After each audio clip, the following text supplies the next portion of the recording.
എന്ത് കായം നിങ്ങൾക്ക് എന്താ ഞാനൊക്കെ ചൈനയിലുള്ള സമയത്തുണ്ടല്ലോ ഒരു പാമ്പ് അവിടെ കണ്ട അന്നേരം ഓടിയെത്ത് നിങ്ങളൊക്കെയോ പടവലത്ത് പാമ്പിനെ കണ്ടാ കുന്നാലം വയ്യ ഒളിച്ചോടുക ഇതല്ല പാമ്പിനെ അങ്ങോട്ട് പിടിക്കുക അങ്ങോട്ട് കൊണ്ടുവരാം എന്നിട്ട് ഐസ ടേബിൾ में रखेगा ऐसा छोटा छोटा छोटा छोटा छोटा टुकड़ा करके ऐसा गरम मसाला डाल के എന്താ ടേസ്റ്റ് നിങ്ങൾക്ക് എന്താ അറിയാ ഞാൻ ഒന്ന് മൂത്രം വെച്ചേർട്ടെ അയാള് പറഞ്ഞത് ചൈനയിലൊക്കെ ഇന്ത്യ ഉണ്ടാവുക അതാണ് ഞാൻ പറയാൻ വിചാരിച്ചത് അയാള് പറഞ്ഞ ലണ്ടനാ എന്താ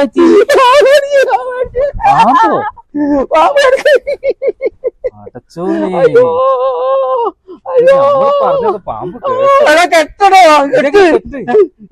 കൊല്ലിലല്ല കെട്ടത് കാലിന് കെട്ടട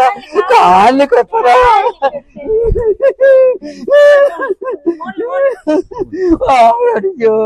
പാമ്പന്നെ വേഗം കൊണ്ടുപോയാ പാമ്പനാണോ പാമ്പല്ല പിന്നെ എന്താ പാമ്പടിക്കില്ലെന്ന് പറഞ്ഞു പിന്നെ പാമ്പിന് മനസ്സിലായില്ല